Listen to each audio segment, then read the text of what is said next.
Hey, what's up, Connor? We're back for another episode. Definitely Experts, episode 59. How's it going? Doing all right. Doing all right. Yeah. So we're entering. I mean, for me, this was the end of the first week of working from home in the age of in the age of coronavirus.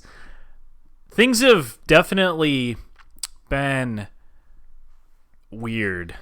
I can't really describe it much better than just saying things were strange, because frankly things like terrible things are happening all over the world and in the country, and people are losing their jobs. Like, I just saw a post today that one of my friends was fired, and that was just strange to see.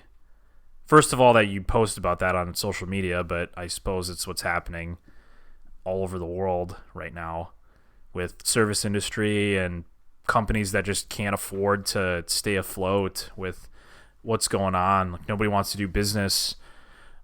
So it's been odd because I obviously so I work for the university, for anybody out there who doesn't know, and I think right now the university is looking, they're trying to look almost 10 steps ahead of what is currently happening. So right now, I mean, they're looking at what's going to happen in the summer, what's going to happen next fall.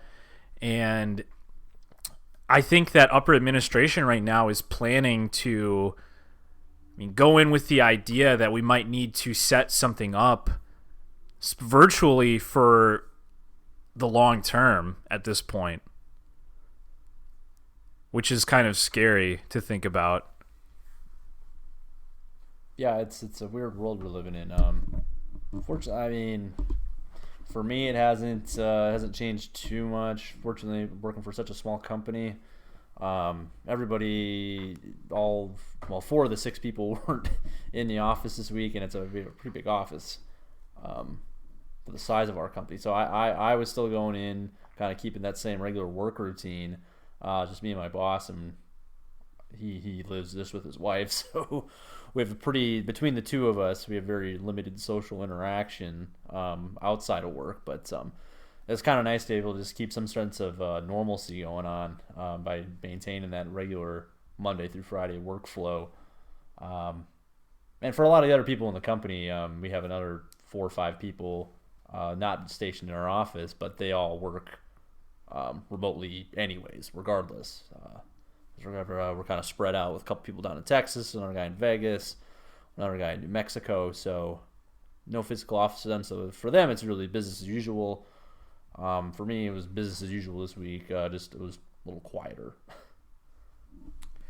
But that very well may change over the weekend. Who knows? We're up over, as of the recording of this, as of today, March 20th, over 200 cases in Wisconsin. That's up 50 cases a day, 50 cases yesterday, give or take. Yeah. I read a lot of journals and epidemiologist opinions that are kind of just floating around the internet. And I imagine a lot of other people are doing the same thing right now because the situation is seemingly changing by the day still.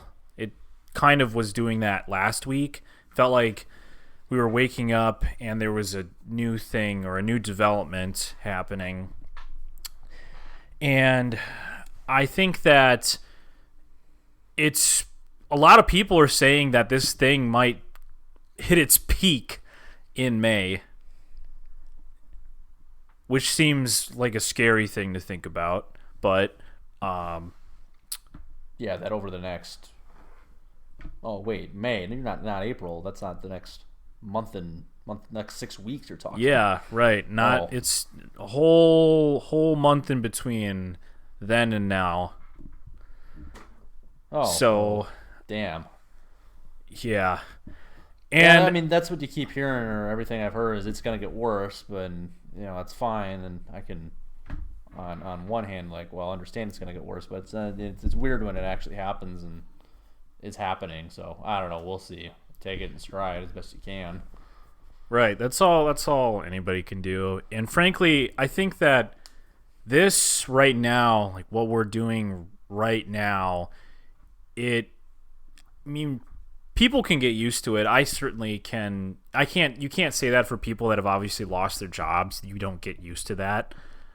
But for those of us who are fortunate to be able to continue to do our work in some capacity and who don't necessarily have to worry about much besides keeping ourselves, away from contracting the disease by washing our hands and being sanitary all the time, or extra sanitary all of the time, it kind of seems to me like it's a strange situation, but ultimately something that's definitely adaptable. You can get used to not having to go outside. It sucks, and you need to find weird hobbies maybe, or you need to find different ways to keep yourself entertained or productive. We were just talking about this before we actually hopped on here, that this first week was a real shit week for me in terms of productivity. I certainly didn't get as much. I'm not going to go into detail because I don't know who's listening to this, but I certainly didn't get as much work done as I envisioned. Certainly before all this popped off, I thought that this week would just be a regular old work week and I'd be cranking away at stuff. But Alas. That's, yeah. But 5 dang days it. have gone by and maybe not quite so much. So, I mean, that's all that is. And so you just have to, be conscientious of the fact that, this is like, that problem is small peanuts in the grand scheme of things. And it's not an issue to find, like, I got to do whatever in my day in order to fill it up now, or I have to do this. It seems to me like there's a lot of people who are looking at this situation, and I mean, frankly, being in Madison is it's I don't know how I want to describe this. It feels like there are a lot of people here who still don't quite get it, who don't quite understand how long this might be the situation for. And then I think maybe it's more or less the student populace, which I can kind of understand, because coming to grips with the fact that, especially if you're like a senior graduating, like this is like probably like top 10 worst ways to go out. Like you don't get to, first of all, you like all of your friends that you made in college, like bye, see ya. GTFO, go home. Kinda, like, all right, I might never see you again for a while. And especially, I mean, I've talked about this with you and with a couple other people, that band kids, like, their career's just over. They're done with that organization already, and that's kind of a tough position to be in, and you don't really know how to express yourself through that. So I feel like a lot of people are just in denial about what's going on, and that's where this isn't a big deal, or this will be over and blah blah blah. And so at least I'll have the summer to fuck around and do this. But it's tough to say. I mean, just from the timeline, I think sometime this week they said that there were no new cases in Wuhan, which is, people are saying that's where this whole thing started. So this week, I forgot which day, but this week in particular was when they first reported that there were no new cases. And so some 3 to 4 months later. Correct. I mean, I think they said that this whole thing started in Wuhan sometime around the end of November. So, I mean, end of November to now third week in March. I'm just going to quick nab how many weeks that'd be. we'll say the last week in November. 1, 2, 3, 4, 5, 6, 7, 8, 9, 10, 11, 12, 13, 14, 15, 16, 17 weeks. And we're on week 2, 3? Yeah, like in the pretty maybe 4 beginning stages here. So we're in the first quarter. Yeah, we're barely off to the races here. So I think with that in mind, as like I was saying before, as somebody who works a day job, and this transition to working at home was weird, certainly, but I like the hardship level is like a 1. Like it's not. Yeah. I'm not encountering any sort of anxiety related to this. Only anxiety related to like, wow, I'm just going to be the least productive person maybe for the next few months, and that scares me. But like that's not really a real problem. And so I think with what I'm trying to say, like wrapping up this whole macro idea, is that I think a lot of people, like the idea when people tell them things like that, like, yeah, this thing might take 17 fucking months of your life to sort out. I think a lot of people, like, I mean, they see that number and it's like, no fucking way. Like, we're the United States. We're going to sort ourselves out before that. And we might. I don't know. We could. But I think, frankly, nobody really knows. And that's why there's all these opinions floating around. And I'm sure people are working, 20-hour days, like, in one day. And trying to sort this whole thing out. But, I mean, we kind of have estimates already from some countries that went through the same thing. So it's the writing's on the wall. It just is tough to come to terms with for some people. Yeah, and the idea that I guess I hadn't really considered or thought really wrap my head around the notion of how fortunate that I and you're in a similar position, fortunate I am, or this whole thing is just at its worst. Unless I catch the damn thing, at its worst, this is just a minor inconvenience, and how fortunate I am to be in that position where, I might have to work from home, and I there's not shit at the grocery store. It's inconvenient to go out and do some otherwise menial things. Like, that's a pretty fortunate place to be, and I guess it's a good thing to talk this out.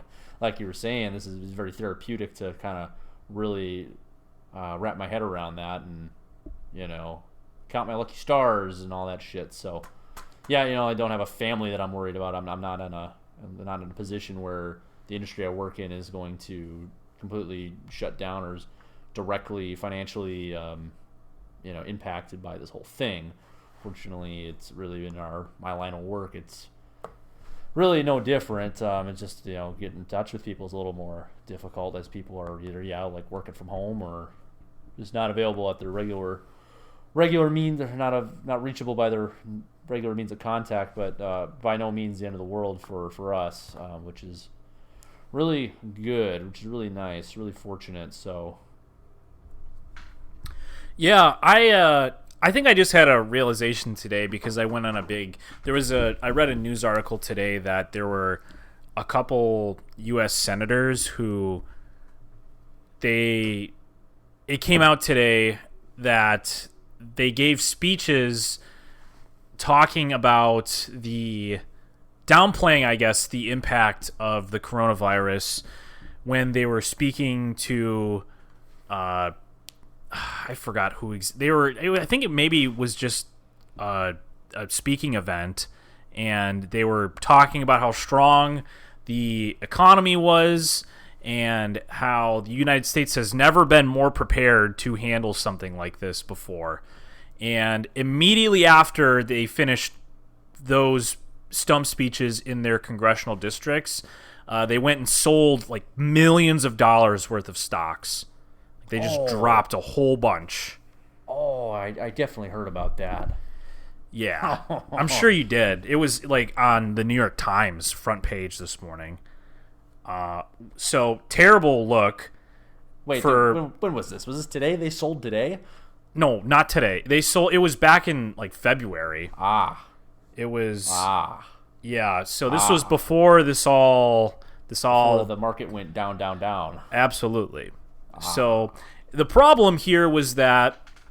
So this guy, the biggest person implicated in it, his name is Richard Burr, Dick Burr. He's the chairperson on the Intelligence Committee, which means that he's had numerous briefings on what's been going on with coronavirus. He's been given intelligence on this whole thing. Yeah, so that's kind of the problem that we're seeing here, is that these people obviously have the most up-to-date knowledge on what's going on with this situation, and it's really hard to paint a picture where they just didn't really know. Like, some of the senators have been saying things like, oh, we have like a blind investment portfolio and we don't even see what gets moved around and stuff. And yeah, maybe, but the optics of that are really bad still, though. Right. Well, this Richard Burr guy, he didn't even have that defense. He did it himself. So that was double plus bad. I mean, yeah, it's one thing to hedge. I get it, but come on, man. Yeah, so that's a terrible, terrible look, and I posted about that today because that just was like, you're probably gonna lose your job, man, because this whole thing, this affects everybody. This whole thing is this is the biggest shitstorm that we're gonna have probably in a while. So yeah, to see somebody just on its face totally like profiting from this terrible, terrible situation doesn't really seem like a very fair thing. So anyway, but after I was ingratiated with this article and I was reading so much about it this morning, I was like, fuck, this is so infuriating. People are losing their jobs and there's a ton of people that are getting sick. I mean, obviously the situation is literally killing people. And so after that, I guess it kind of dawned on me that there's all this stuff going on, and I was sharing it, and it's like, shit, I need to step out of this. I think it was mostly because I've been listening to Part of My Take Two, and those guys are, Big Cat is like so pessimistic about this whole thing. He's so fucking grumpy. And dude, have you seen the video, just as a tangent while we're talking about it, have you seen the shit where he's done like a quick live streams of him playing his electric Kentucky Derby game? Yeah. It's the only thing that brings me joy. Oh, yeah. So like things like that. Obviously, it sucks to not have March Madness going on right now, and it was sort of somewhat of a. It felt almost insulting. I'm not gonna say that. It wasn't quite that strong. It was just more of like a poke. I'll say it was a poke, because all these people were sharing this Joe Lunardi projection that showed the Badgers making a miracle run and winning a national championship against BYU in the title game this year.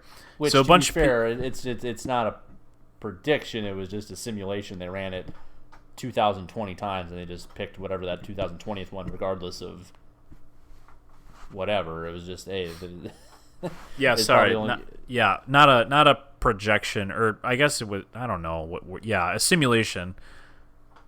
It was one outcome in a simulation you can run a million times and get a million. I don't know how many unique results, but yeah. Yeah, so that's cool, and then a bunch of people obviously shared that around these parts because it's the only thing that we're going to get for this year in college basketball. And I was thinking about that while we're talking basketball real quick. Like, yeah, today or yesterday and today should have been my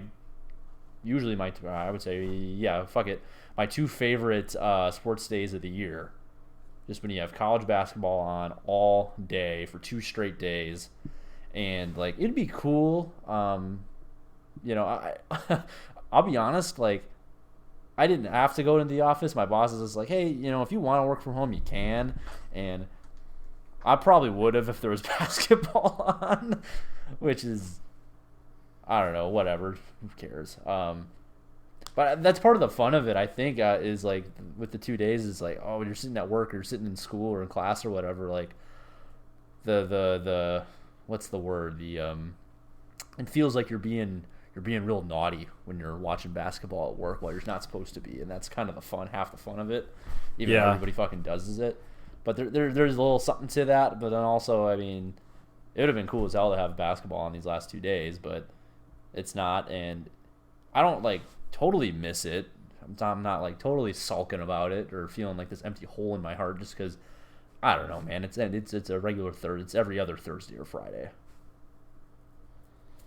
Yeah, right. Exactly. It doesn't necessarily feel like anything's missing. It just when those 2 days happen, it's just something extra.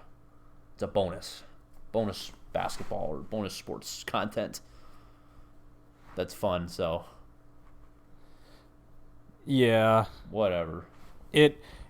You're right. There's some. It's kind of fun to go to work and to turn on a stream of these teams that you haven't watched all fucking year, but you're just watching it because it's fun to watch basketball at work.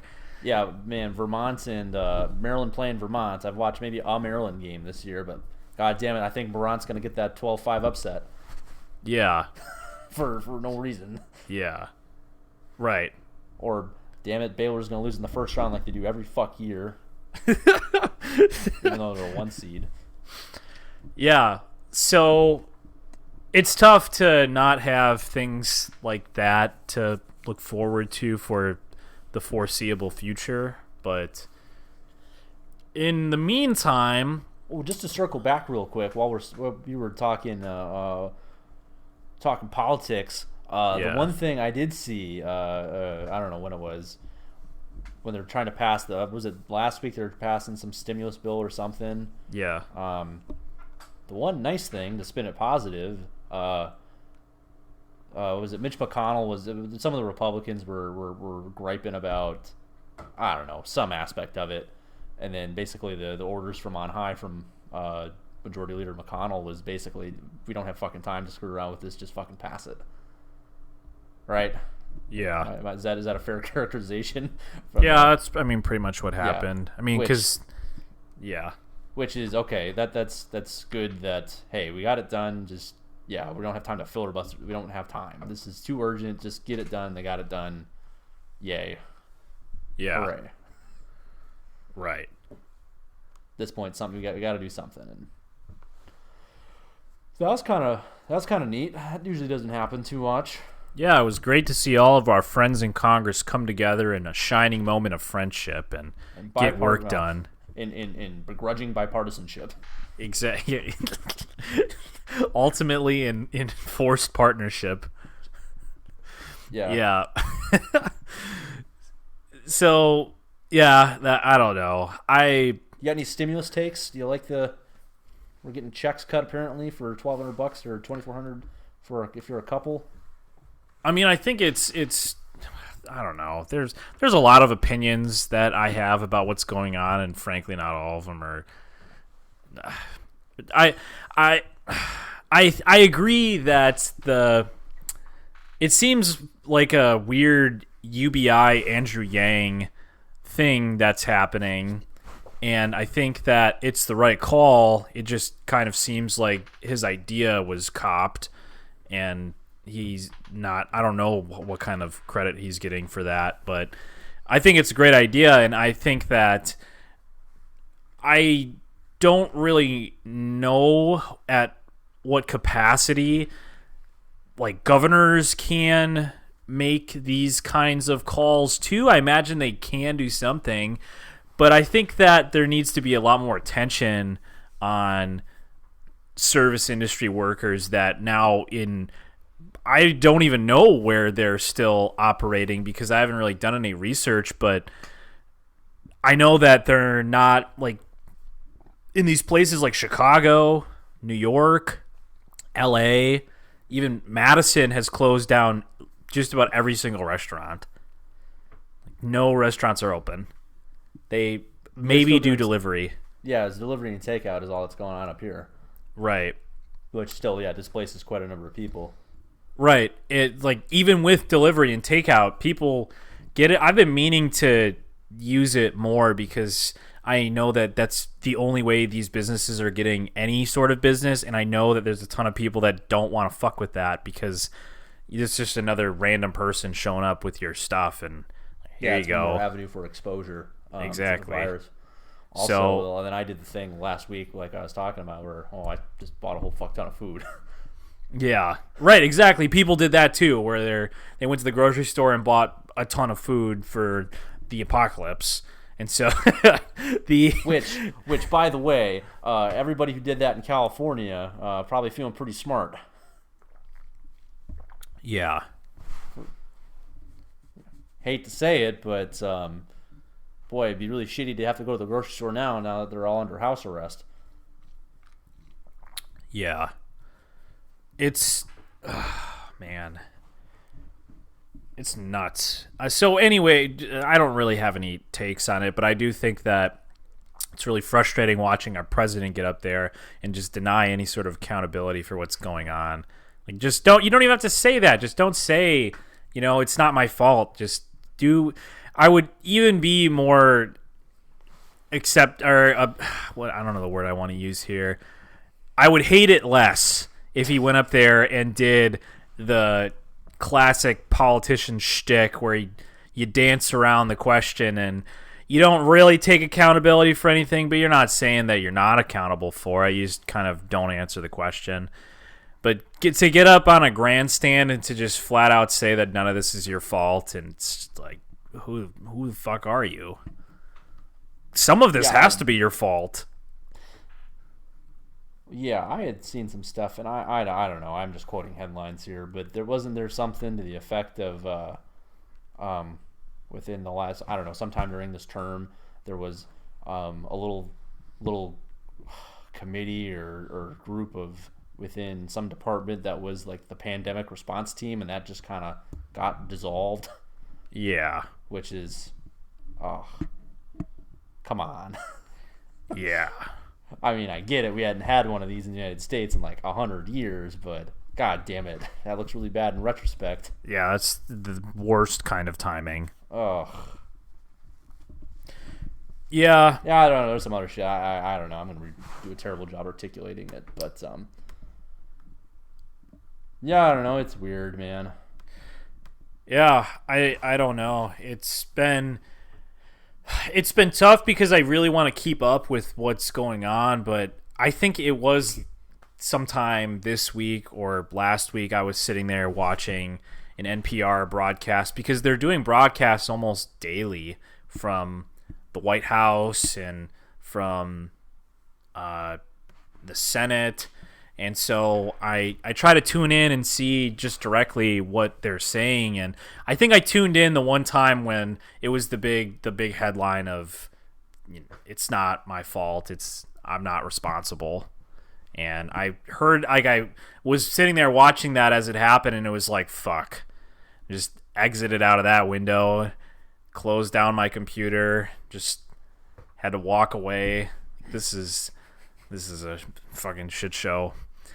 So, besides that, we'll see what exactly happens in terms of a stimulus package. I hope something comes down the pipeline here quickly because, like we've been saying this for the entirety of the show, people are losing their jobs and restaurants can't afford to stay open. And I mean, like we're saying here, people keep saying this won't go on because we physically and economically can't handle it for that long.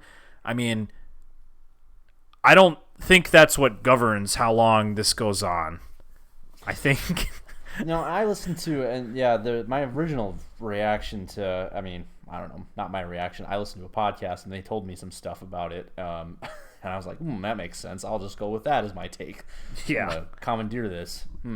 But the argument against the UBI, or not a UBI in this case, but the one-time stimulus cutting the check to people would be, well, is that really going to jumpstart the economy? The underlying issue is that there's this virus going on. The economy was fine, and then this thing happened, and then that everything tanked in response to it. So really the true underlying issue is to get rid of the virus, which is the case, but that's looking at it from a very narrow perspective, from a macro perspective, where I guess now it's like, oh yeah, all these people are losing their jobs. These people need, could very much use this influence of this cash just to, keep their lives afloat.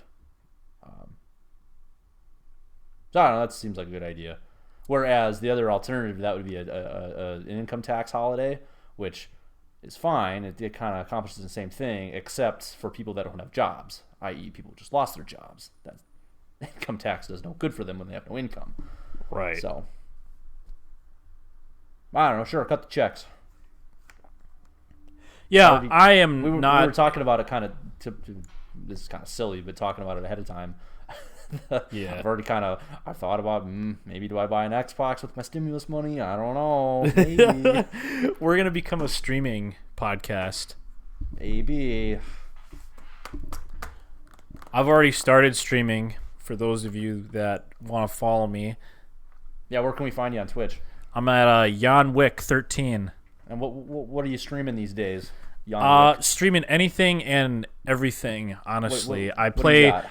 I've been playing a lot of that new Call of Duty Warzone, that Battle Royale game that came out the other week. I've never heard of it. All right, it just came out. I am very much out of touch with the video game scene, man. It's a pretty new one. A lot of people are playing it. Besides that, I started. What did I start playing the other day? What is it called? I can't remember. But there's Goat Simulator on there. I downloaded that. I got some of that for you up my sleeve. Playing a lot of Apex, as always. Played a lot of that before I started this. So, at anything. I mean, I'll take requests. You play Slender Man? No. No, Five Nights at Freddy's on that thing? No, I'm not fucking with Slender Man. I found who's that one guy who plays all the horror video games, the streamer on YouTube? Oh, the dude that I showed you way Markiplier. back when? Yeah. The Shrek in the Swamp Simulator. Yes. I was like 3 weekends ago, I watched the Shrek in the Swamp one again. and then I was like, oh shit. You know what? There was that a couple years ago when Tommy was big into playing Five Nights at Freddy's. We'd turn off all the lights at Blue House and just watch him play it. And it's like, oh, I wonder what happens when you actually beat this thing. So I actually watched the guy play the whole Slender Man thing. That took like an hour and a half. And it's like you get to the end and it's like, oh, I don't know, the game's over. You get a little check the end screens just to get Employee of the Month. And Yep. Oh, that's it. That's pretty disappointing. Very little payoff. Oh. It's about the journey, not the destination. Oh, absolutely. Yeah. Yeah. Anyways, NFL free agency was the only game in town. Yeah, pretty much, and it did not disappoint. I feel like best free agency ever. Is it safe to say? I mean, man, I want to say it, but I don't know if it's just because nothing else is going on. Oh, I'm 100% saying that with knowing full well. I'm sure I know it's recency bias, but still. Yeah. A lot of fun though. A lot of fun things happened. So I pulled up just a chart, and this is pretty chronological here. So I think we can are you on the chart right now? I am on the chart. It is a long one. There's a lot of things happening here. Yeah, so we don't need to talk about everybody on here, obviously, because frankly, I don't even know some of these people. Yeah, we don't need to break down the John Bostic re-signing to stay with the Redskins on a 2-year deal. No, probably not. So anyway, highlights. We'll just do some quick hits here. Derrick Henry was franchise tagged by the Titans, which was important just because the next move they made was to sign Ryan Tannehill to a 4-year, $118 million deal. What's your take on that, Sam? My take is, you really want to lock up Ryan Tannehill? I don't know. He was pretty good then when he came back in, but boy, I just don't love locking up Ryan Tannehill for big money. Yeah, I don't know either.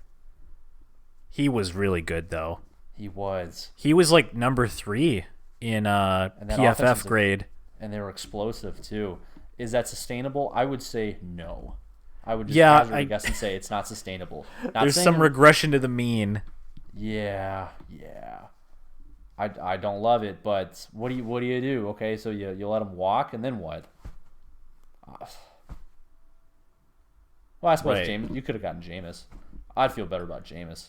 I Ryan would Tannehill. not. I would not feel better about Jameis Winston. I would. I don't think Jameis is built for that offense, though. I mean, they're like a Probably ground and not. pound, slow paced. You know, we're. I mean, somebody put it. It might have been part of my take, but this signing was clearly a pairing, having Ryan Tannehill and Derrick Henry. I think they play complementary roles to each other. Where Ryan Tannehill plays competent quarterback. He's a competent quarterback. He doesn't necessarily, he's not asked to do a whole lot, but he doesn't turn the ball over a ton. That's great, which means that the Titans can control the clock with Derrick Henry, which is kind of what they did. I think I would feel a little bit better about Ryan Tannehill if they had another weapon. A.J. Brown emerged as a real threat, big-bodied receiver that can move really fast. But I think that after him and Jonnu Smith, Corey Davis doesn't really seem to be coming into his own, even though he's not. He's getting opportunities given these other guys are taking away some of the defensive measures that other teams are employing against them. So I think that I'd feel a little bit better as long as they have another something waiting, or if depending on what happens with the draft, I might feel better about this offense. But you're right. I think that they got hot at the end, and that's what a lot of people are remembering, but it could be a completely different game come next season. Like their offense moves slow, and so if their defense is a liability, it's really hard for them to get back in the game. Yeah, and for that reason, that's why Tom Brady to the Titans made a lot of sense from just an X's and O's standpoint. But, well, speaking of which, we'll just jump to that. Tom Brady goes to the Buccaneers. Yeah, holy shit. That was a lot of fun. I think that was probably, okay, for ranking transactions here this week, that's probably number one, right? Easily. Number Easily. two. We should have just started with that, but it wasn't Don't bury the chronologically. lead. Yeah. So Tom Brady to the I don't know what the deal was. You know, do you have the numbers, the figures? Because that was just signed today. Control F. Brady. Regardless, on paper that team's good, man. Chris Godwin really emerged as a legit ass compliment to Mike Evans. 2 years, $50 million. There you go. All right.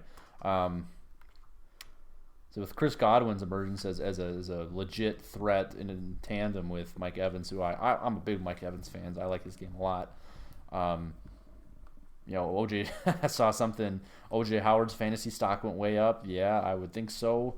So the weapons on that offense are pretty good. I mean, the running back situation, I don't know, not great, but whatever. It's running backs, as I'm sure we will discuss in a minute here. Running backs are a dime a dozen. You can draft one. You can probably make Peyton Barber and Raheem Mostert. Nope, not Raheem Mostert. The other guy.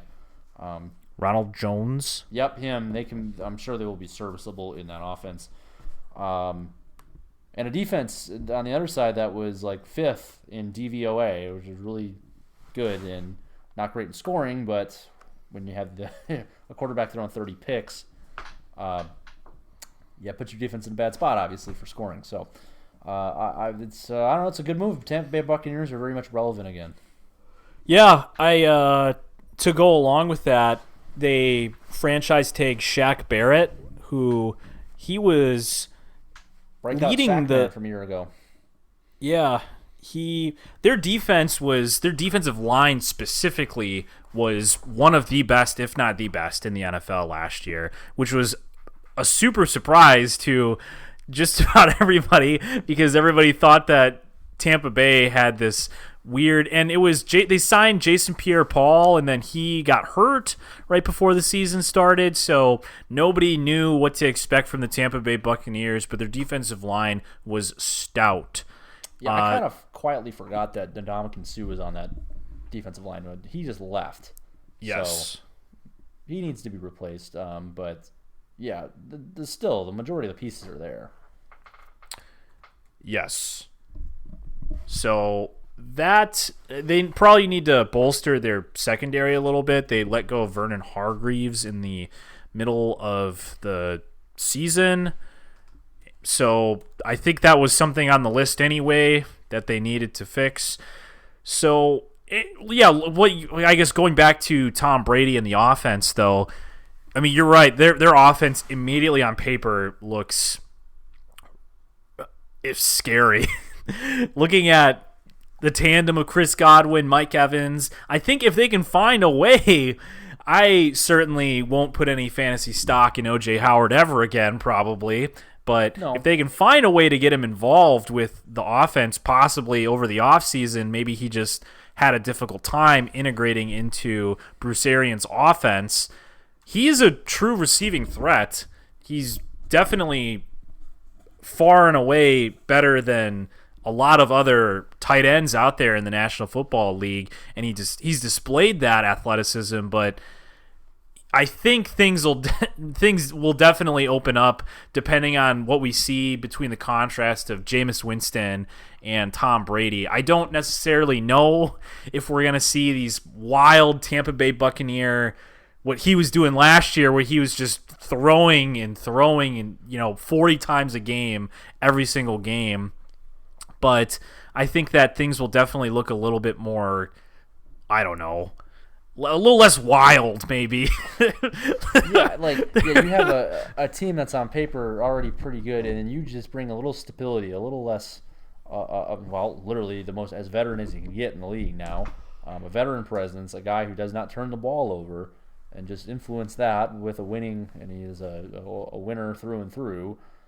Just throw that in the mix, and then somehow mesh what Tom Brady's used to, doing a lot of play action game and being very efficient with the football and mesh that somehow, meet in the middle with Bruce Arians' air it out, fuck it, throw it deep offense. If you meet somewhere in the middle and you take the best of both worlds, that's a scary team on paper. So, yes. So that was probably the most number one. That's your headline for free agency transactions.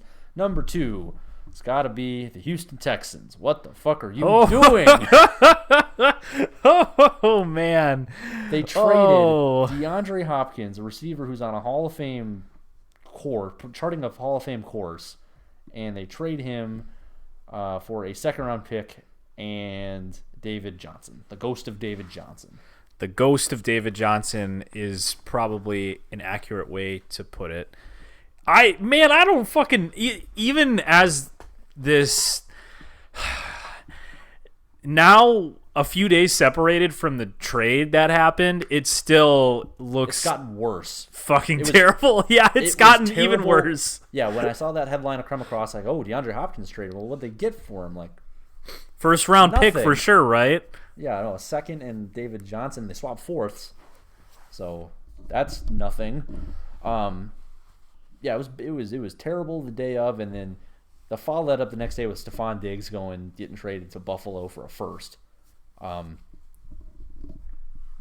boy, terrible. That trade is terrible. Also, Todd Gurley got cut today, and so you want a running back, you get a better running back than David Johnson for nothing. Just have to pay him and outbid him. Outbid other teams for him. So on all fronts, that trade is terrible.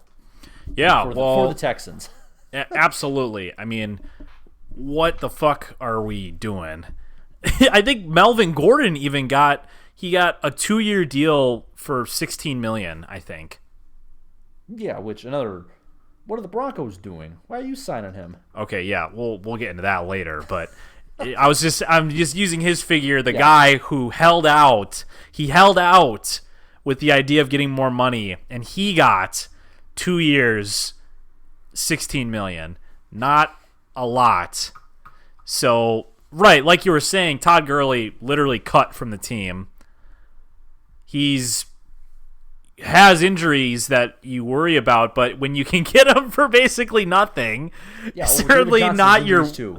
Right, certainly right. Exactly. Like David Johnson is probably more injured than Todd Gurley. Todd Gurley definitely played more games than David Johnson did. So, holy shit. Yeah, I saw a good meme. It was just a video of this guy's like, oh man, Texans week 4, this is what their offense is going to look like. And it's a guy, he just kind of drops back, throws the ball up in the air, and then he runs down the field to catch it himself. Like, man, this is what Deshaun Watson's going to have to do after Kenny Stills and the other receiver. Kiki QT? No. Will Fuller? After Will Fuller gets inevitably hurt week 2. Well, did you see what receiver they signed, actually? Their DeAndre Hopkins replacement? Who's that? Randall Cobb. Oh, that's right. I did see that. There you go. Fixed. You found your answer. Yeah, they signed Randall Cobb to a pretty hefty deal. I couldn't believe it. They mentioned him on PMT the other day when he said he's 29. I'm like, yeah.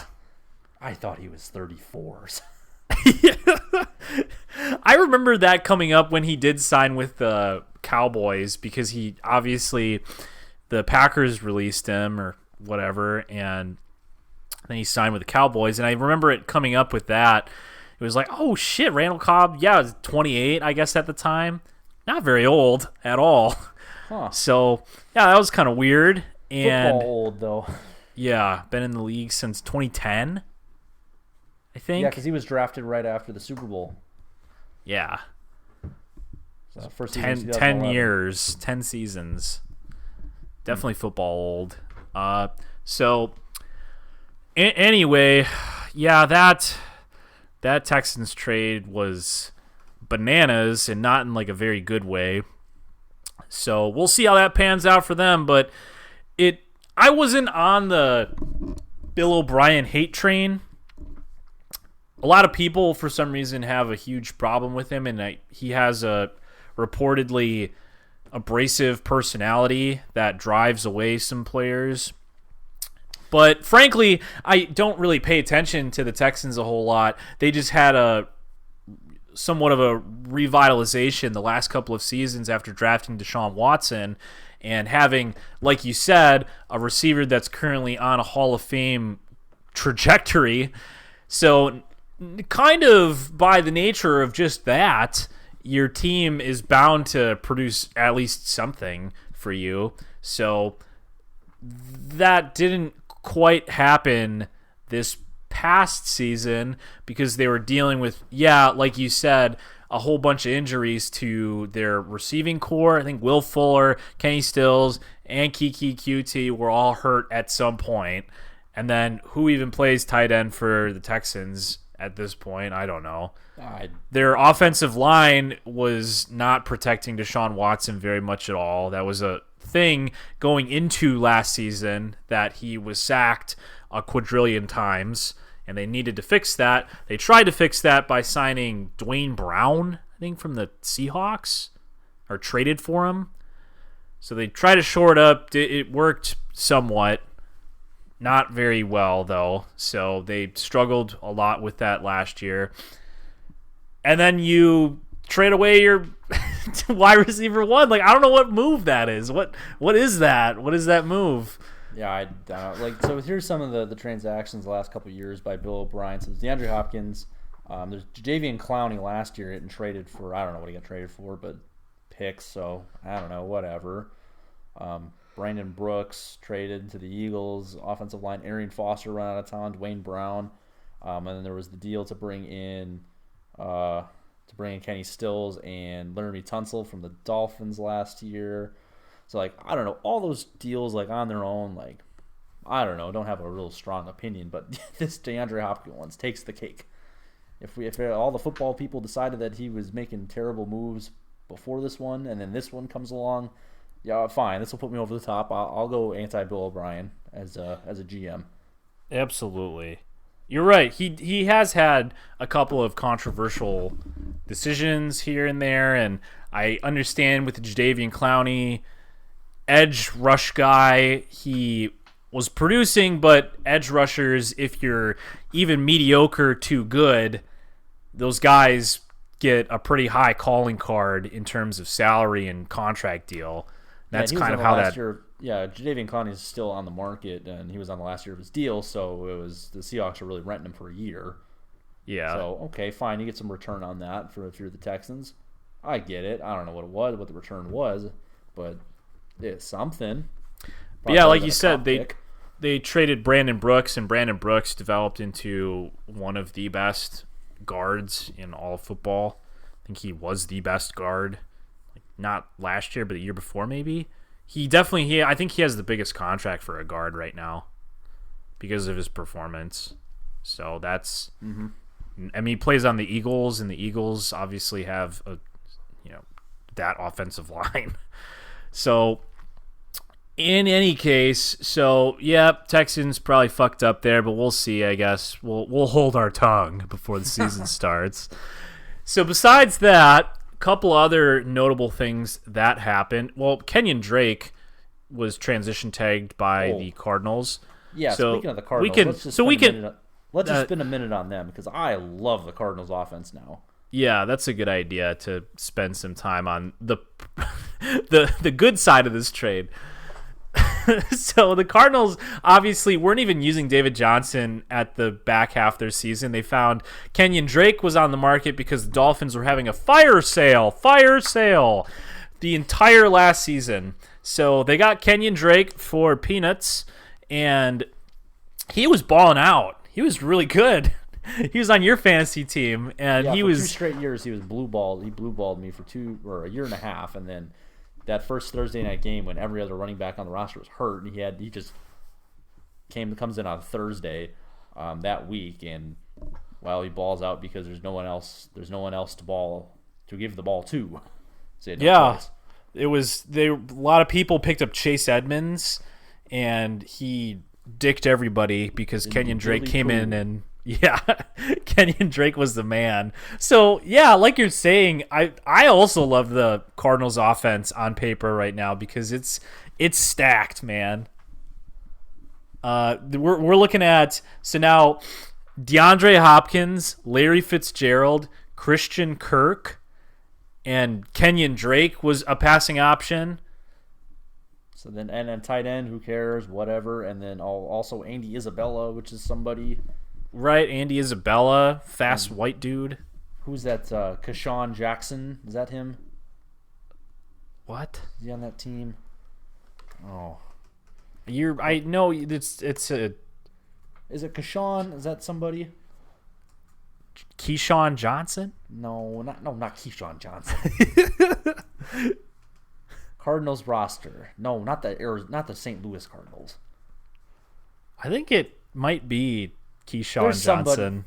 There's somebody that's on the team. It's definitely Keyshawn Johnson. I just looked it up, but it's not that. It's not that Keyshawn Johnson.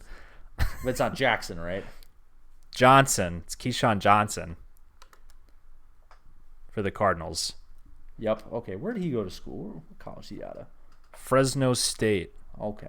I don't know him. Program's all-time leader in receiving yards and receptions. Oh wow. That's Devontae Adams' alma mater. Yeah. They also got stud receivers like A.J. Richardson and Trent Sherfield. So watch out. Look out. Hakeem Butler, somebody. Yeah, he was drafted pretty early out of Iowa State. Yep, Iowa State. He was I remember his name came up a lot with the Packers. Yeah. So okay. All right. Yeah. So we'll see what the Cardinals are doing. I think they need to make some. They still have a first round pick. So we'll see what they do. Draft another receiver. Trade up and get Jerry Jeudy. Why not? Just fuck it. Be legends. So then you can really run. You can really maximize that running that 10 personnel. Spreading the field out for Cliff Kingsbury. Who do we cover? Who do we cover? Let me see. I look out and Kyler Murray can just sit back and, all right, we're going to throw there. Actually, we're just going to drop back and the offensive line's bad, so I'm just going to get sacked or hit. I'm going to drop back and yell 500, and one of you guys catch it. Yep. No, 500. Jameis, they're not signing Jameis. Yeah. It's much more strategic. I've watched a lot of like funny clips of Jameis over the last couple days. There was the one I watched today of have you seen the one where he points his finger at the sky right before the snap? He looks up and points his finger at the sky and then immediately throws what should have been an interception, but the guy dropped it, but he throws it directly to the defensive back. It's like and the other one where he's trying to prevent a false start, so he leans back, or he's falling backwards, and he doesn't catch himself because he doesn't want to get the penalty, and he gets the snap while he's falling backwards and throws it off his back foot and throws it for a first down on a third down. What? Yeah. Why is he making the game so much harder than it needs to be? He got LASIK, so it's gonna be all it's whole all world, clear. Man. 20/20 vision. Yeah. I don't know. It'll be interesting to see where he gets signed. We'll keep tabs on that. Another big signing that happened, Byron Jones, I think, is the highest paid defensive back now. He got signed by the Dolphins. Dolphins signed a whole bunch of people because they have a whole bunch of money. Yeah, Dolphins now have the two highest paid corners, him and Xavier Howard. Yes. So a lot of money back there. So a lot of money and a lot of draft picks. So that team is probably going to be a completely different team when we see them again. They also signed Kyle Van Noy to a 4-year, $51 million contract. They signed, oh boy, Control F, Dolphins. Dolphins. Jordan Howard. Yeah, they also signed Jordan Howard. I don't think he got a super big contract, but something. So they have a new running back because their running back committee, oh my goodness, who's the running back there? Patrick Laird. Oh, that's right. Yeah. So that was an experience for sure. There we go. Yeah, Jordan Howard. They signed, that's a center they signed for a 1-year deal, so I'm not going to talk about that. I don't know who Landon Roberts is. Adrian Colbert, I don't know who that is either.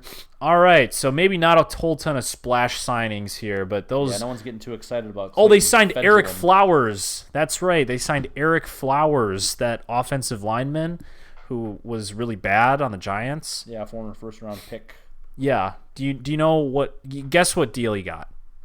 I don't know, 2 years, $10 million. He got 3 years, $30 million. And then they also signed Shaq Lawson, who was an edge guy from the Bills last year, for a 3-year, $30 million contract. So they made a whole bunch of signings, and that made sense. We all kind of expected that because they had a ton of money. So we'll see what happens in the draft here. They have a whole bunch of picks, early round picks. See if they trade up. So I think the next thing that we could talk about are some. We can say goodbye to some Packers legends. Yes, let's do that. First and foremost, Brian Bulaga. He's not going to stand up tall with all his might. Thank you for your service, Brian Bulaga. Brian Bulaga. In case you didn't know. All right, we're not gonna sing the whole song, but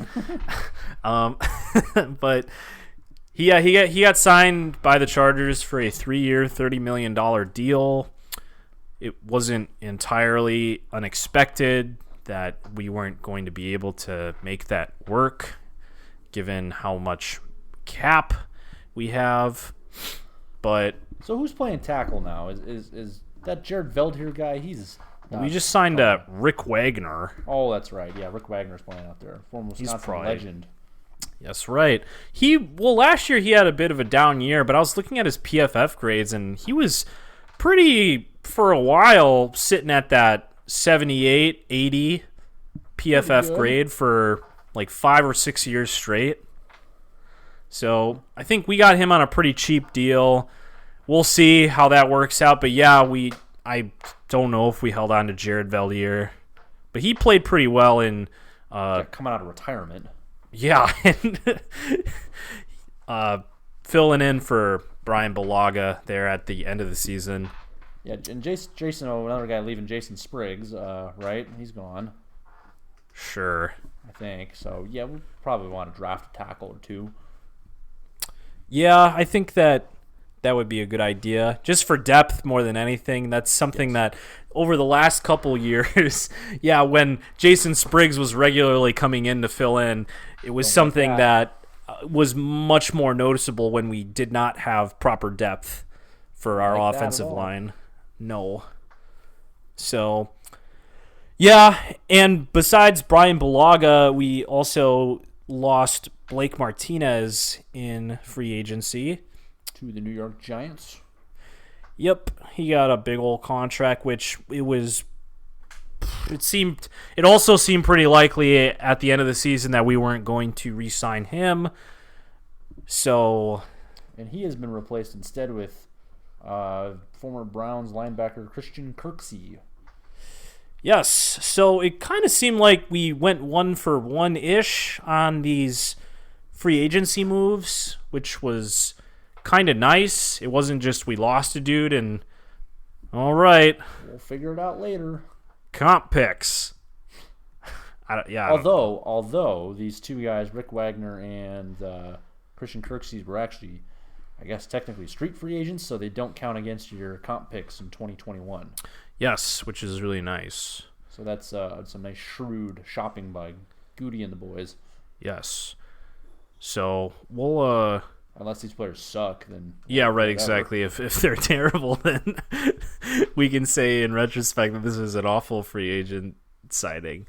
But right, so that happened. We let's see. We were just talking that we lost Danny Vitale, our Fackrell fullback. also left to It's the Giants. Kyle, yes, I did see that too. Oh, Then we oh. lost B.J. Goodson. Oh, a little more big name burying the lead. Jimmy Graham to the Bears. Oh, there we go. Take him. You can have him. Man, did you see the deal he got?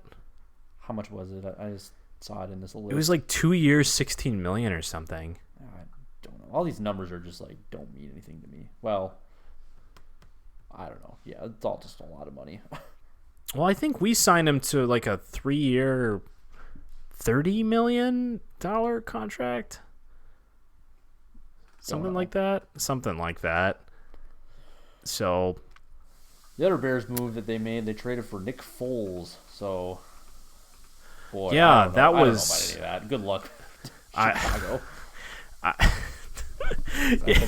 he was definitely not the dude that I thought was going to go there, but when it happened, it kind of made sense, I guess. It seems like a Bears kind of thing to have happen. We watched Nick Foles last year. He came in and it wasn't very good. So- I'm convinced he's only good in Philadelphia. Yeah, and coming in at the he was- back half of the season when nobody expects anything. Yeah, his first year as a starter in Philly under Chip Kelly, great. 27 touchdowns, 2 picks. Yes. Leaves, goes to the Rams, bad. Yes. Back to Philly, comes off the bench, Super Bowl MVP, and then also had a bit of a playoff run the next year. Leaves again, bad. Yes. So I don't know. Good luck with that whole thing in Chicago. Right. Well, we'll see what We'll happens. take those 2 dubs. Thank you very much. Yeah. I don't know. I think they will have problems with their quarterback situation still, just because it doesn't seem like it feels like you could have signed. I don't know. I think that if they would have signed somebody like a Phillip Rivers, I don't think they were ever in contention for the Tom Brady sweepstakes. I don't think they have any money to do that. But somebody like Phillip Rivers, or I mean, even I think Jameis Winston, I would have felt like there was something there that they were trying to spark. Yeah, Nick Foles is not a real. I don't know. It's not a real sexy move until you get to the playoffs.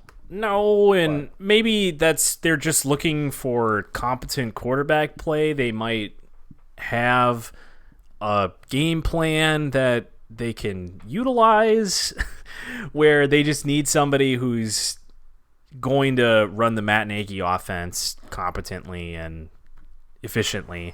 And he might be able to do that. He might. Did they bring in who was the Vikings offensive coordinator before Kevin Stefanski year before last? Oh, goodness. He was the quarterbacks coach from Philadelphia. I thought the Bears brought him in to be on that offensive staff. Boy, I'm looking it up right now, but I can't. John DeFilippo. Yeah, John DeFilippo. Is he on the staff? Yeah, he's the quarterbacks coach for the Bears now. Correct. There's the link. That does make sense. Okay. Well, never mind. The Bears are going to be good this year, I think. Maybe. We'll see.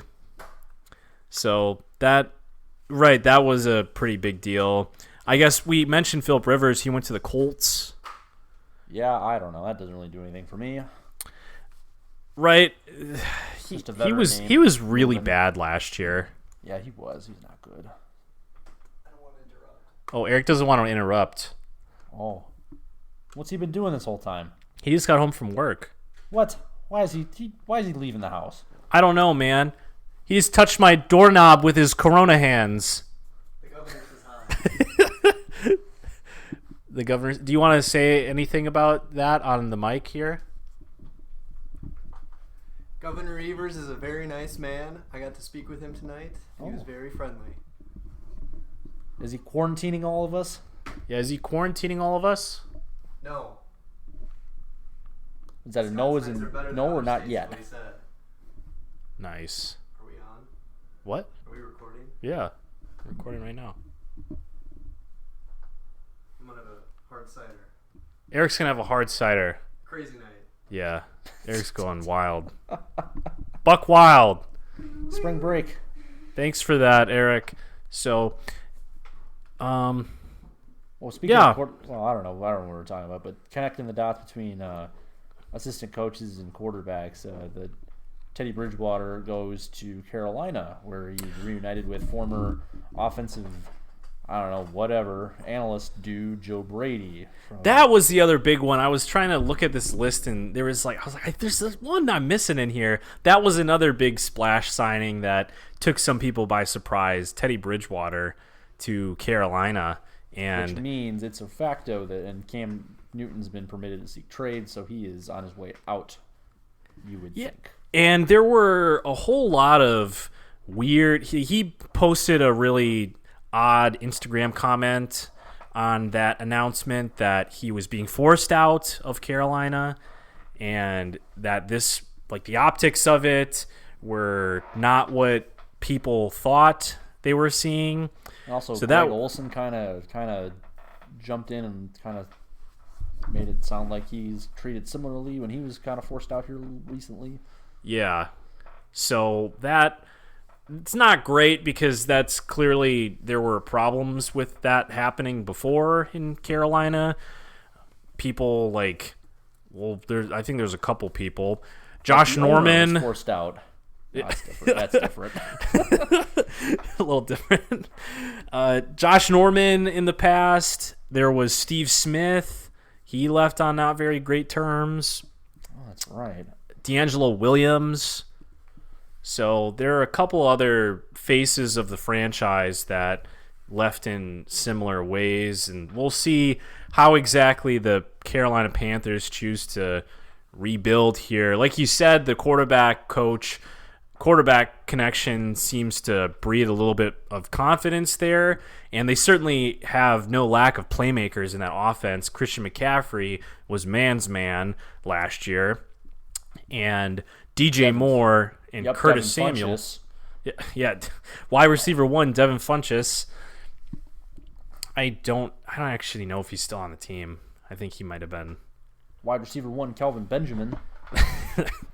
So we'll see how the Panthers are next year, but they might be in a bit of a rebuilding phase given how they chose to restructure. They also released Eric Reed, so they might just be starting over because they obviously have a new head coach, Matt Rule, so he might want to rebuild things his way. That makes sense. So we'll see what we get from the Carolina Panthers next year. We talked about it earlier in the show, but Todd Gurley went to the Atlanta Falcons, which made sense because they also released Devonta Freeman earlier on or I don't remember when it was, a few weeks ago maybe at this point, maybe a week ago. What? I don't know. So they released Devonta Freeman and they signed Todd Gurley to a 1-year, $6 million deal. That's not a lot. No. So that happened. So we'll see what happens with the Falcons next year. I don't think signing a running back really tips the scales. Nope. Speaking of, the Broncos sign Melvin Gordon. This signing was so weird, man, when this came out. What? Yeah, like what are the Broncos doing? Because they got rid of Joe Flacco, and then they signed him, and then they signed Melvin Gordon. Why? You already have Philip Lindsay and Royce Freeman. I think already splitting 50-50. Are you gonna add a third running back into that mix? All right, everybody gets 33%. Okay. Yeah, I don't like this signing very much. I don't think that Melvin Gordon really thrived very well last year in a committee. He seemed like he was the odd man out for sure. Like the Chargers were completely content with Austin Eckler, and Austin Eckler played really well. And this past year, I know the Broncos didn't necessarily, I don't think their running game was quite as electric as it was the year before when Philip Lindsay broke out and had his undrafted free agent, big ol' thing going on. But it felt like last year, they eventually figured something out with Royce Freeman and Philip Lindsay. And it kind of seemed like they complement each other because they're two different backs, Royce Freeman being much more of a big body downhill runner kind of back, and Philip Lindsay being a pretty short, shifty receiving threat running back. Hell, though. Yes. So it kind of seemed like that made sense, and they both have, I don't know how long Royce Freeman has, but I think Philip Lindsay has even more time. Like, they have more time to make a decision on him because he's an undrafted free agent. But Royce Freeman, I think, was picked in the first round? Third round. Never mind. So they have, I think, more time with Philip Lindsay because of the fact that he was an undrafted free agent. So it doesn't really make sense to me why they would be so quick to move to somebody like Melvin Gordon when you have so much time to figure out with Philip Lindsay, who we know plays really well, and Royce Freeman, who maybe wasn't necessarily balling out, but he's doing fine. Like, why? I don't know. Why are we doing this?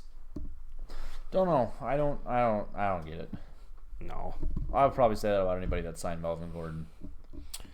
I off the top of my head, I don't know what team has been like, that's a good move, really signing a running back. Getting I don't know. I got to pee real quick. Just talk about Melvin Gordon at Wisconsin. Well, yeah, it's him, and then also, like, as we're saying, you can get great value at running back from undrafted guys. Austin Eckler outperformed first-round draft pick, and then Philip Lindsay outperforming draft pick. It's the same thing where, like, well, actually, here, good place for him to go. We were saying before, with Tom Brady with the Buccaneers, like that running back situation isn't necessarily great with Ronald Jones and Peyton Barber. So, that'd be a good place for seem like a good fit for a veteran, a productive back, or somebody that has a little more upside potential than those two guys in that offense. That's, again, running the ball is not not going to be their calling card, but getting a weapon in that running back position would be good there. But the same way, you can forego signing him and just draft somebody, or just not draft anybody at all and sign a free agent and be rookie free agent and be A-okay. So, are you back? Yes. I found a place that would make more sense than Denver for Melvin Gordon. That would have been Tampa. Yes. Fuck. I was actually going to mention that earlier when we were first talking about Todd Gurley, because I was honestly a little surprised. It, I guess, makes sense that he went to the Falcons because they also needed a running back after releasing their starting running back. Also, but you went to school in Georgia. Yes, also, yeah, that's also a big one. Worth. Yeah, that's the hometown thing is pretty real. Hometown discount. Yep. Yeah. So yes, you're right. I was gonna bring up Tampa Bay because they have all the pieces, but I cannot get on board with the Peyton Barber. I can't. Yeah, I can't. Barber, Jones. That's what I was just saying. It's like, that's fine, and then you could draft a guy. You could get an undrafted free agent that might pan out, like Philip Lindsay or Austin Eckler. Or you could go probably the safer way and just sign a veteran running back, or not. You can do it anyway and probably be fine. Well, you kind of think that they would sign a running back because with Tom Brady, I mean, you don't need a running back for longevity's sake. You just need somebody who's gonna span right now.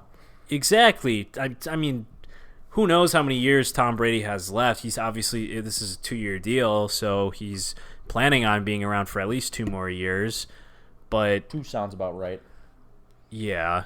So we'll see, but it would make more sense to me that, I mean, especially with this Melvin Gordon signing being a 2-year, $16 million deal, it would make more sense for that exact same deal to be just with Tampa Bay. Yeah. Speaking of Tampa Bay, there was that rumor going around that Antonio Brown is interested in joining the Buccaneers. Oh yeah, I think I remember seeing that. Sure. Whatever. That's a whole other can of worms. Other than that's great. Okay, you want to play? Like, well, can you? Yeah, exactly. Will league let you play? Right. From a legal perspective, maybe not. I don't know. Don't really want to touch that. But yeah, no. That's just a fun thought. I don't think that would even that's a fun thing to kind of speculate. Like, whoa, wow, look at this receiving core of Antonio Brown, Chris Godwin, Mike Evans. Wow. But it's one of those things that, why would you even play with that? Why? You already have a receiving core that is stacked. Here's something. Do you think the Texans would have entertained a second-round pick, Peyton Barber, for DeAndre Hopkins? Oh, man. No. Probably not. But David Johnson, let's go. Yes. Man. On one hand, I kind of feel bad for David Johnson because clearly he's getting dragged in this whole thing. Right, exactly. Everybody's like, this guy sucks. And it was a couple years ago, he was great. Excellent. It was just he went out at the beginning of the 2017 season, I think. He got hurt. Was out for basically the whole season, I think.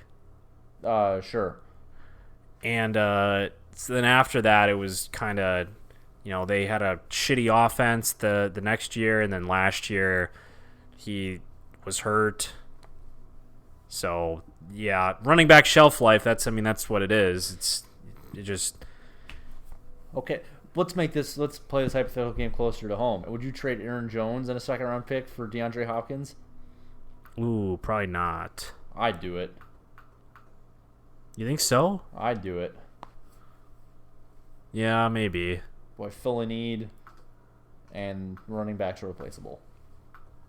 That's my thesis.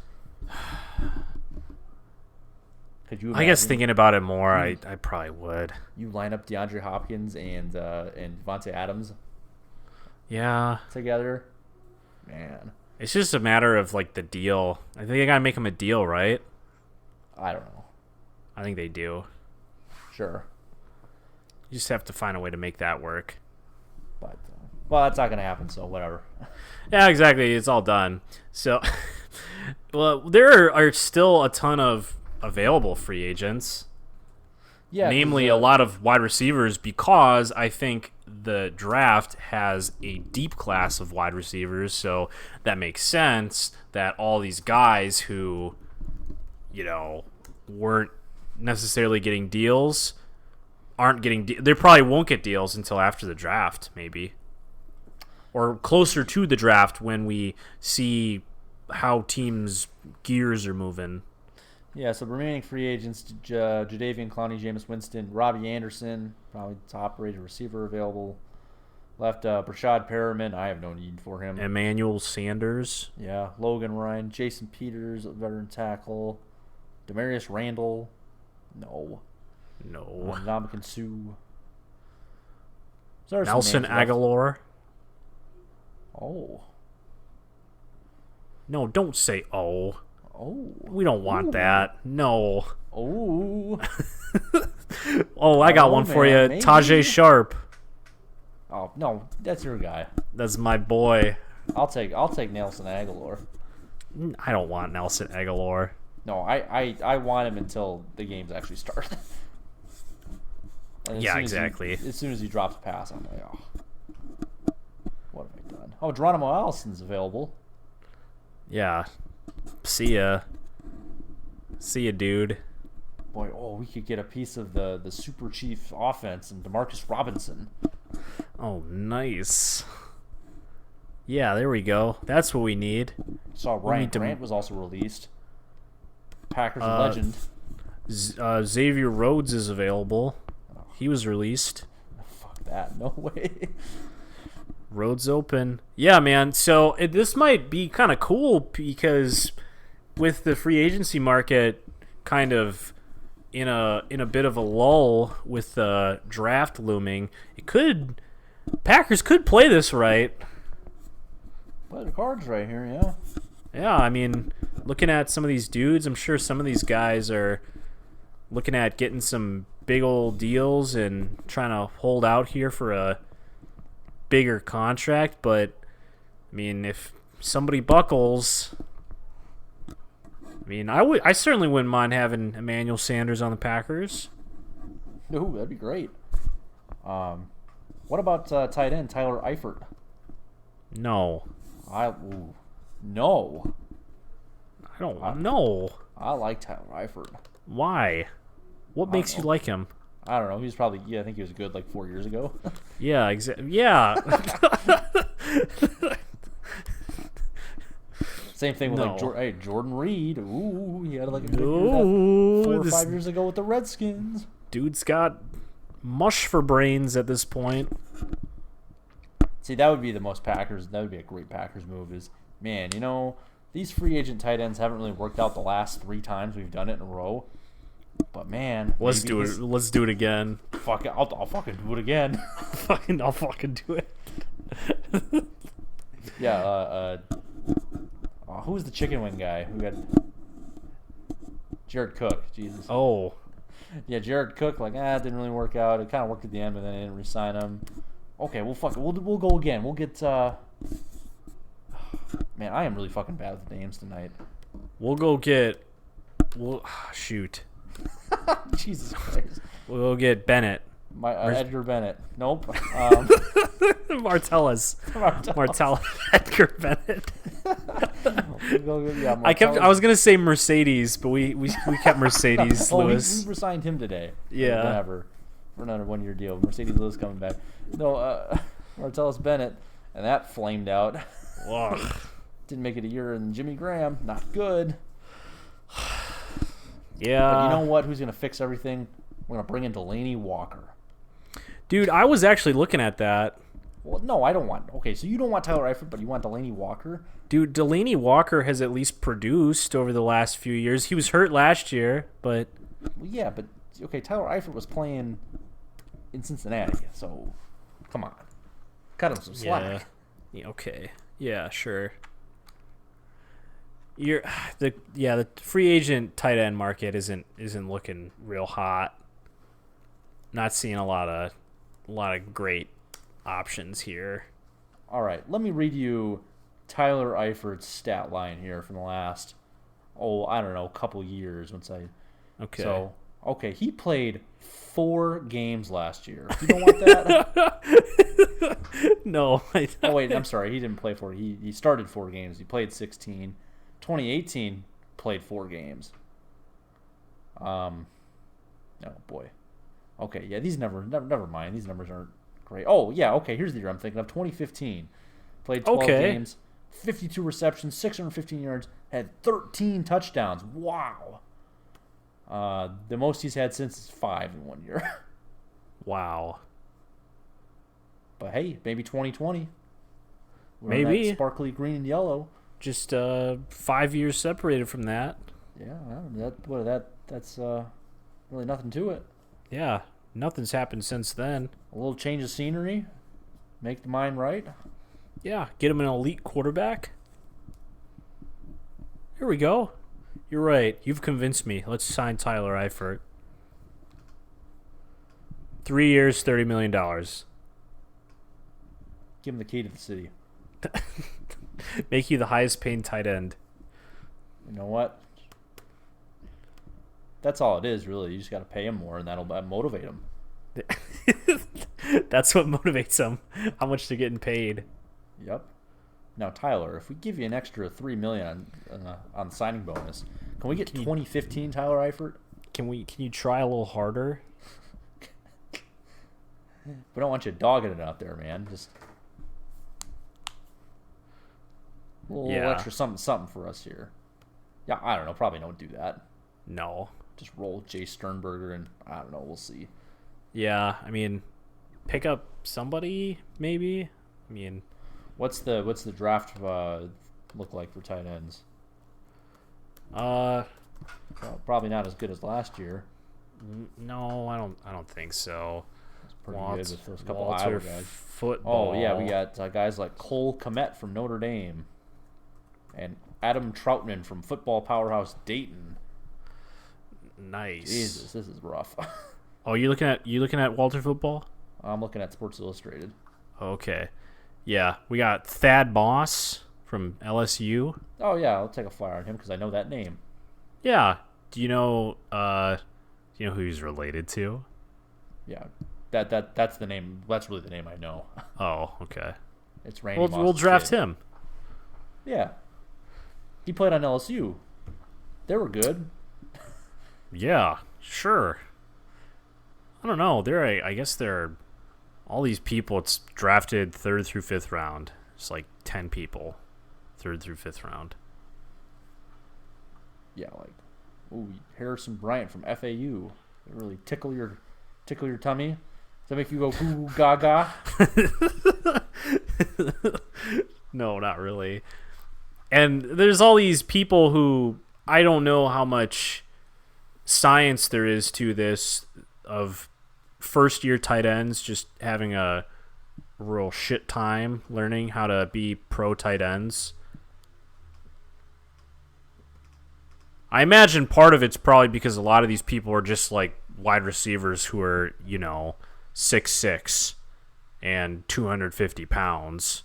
Yeah, they come from like a spread offense where they just don't have to block ever. Yeah, exactly. They're not playing on the end of the line.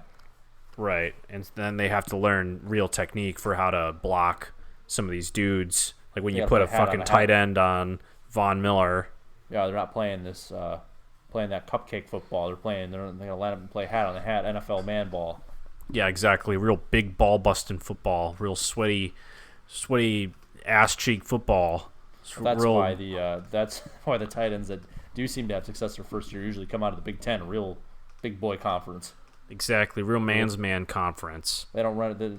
Nobody plays that spread that Mickey Mouse spread offense. Exactly, none of that dick shaking spread offense bullshit. That's not true at all. Exactly. Ohio State is a spread offense. Yeah, Penn State's a spread offense. They're all spread offenses. Michigan, except for Wisconsin and Michigan's a spread offense. Michigan State's not a spread offense. Didn't Mark D'Antonio leave? Yeah, he resigned. Man, wild times. Anyway, Boy, Michigan State, that's a whole nother show. yeah, let's not even get into that. I don't know enough about it to even get into it, but I just know it's not good. There's some shit that's going on there. So, in any case, I think that'll wrap it up, man. It's we're pushing in an hour and a half now. Tight 90 minutes. Hell yeah. So, anyway, follow us on our social media. Look for us to possibly be on Twitch when Sam uses his government check assistance to buy an Xbox. And we'll see you next time. Bye.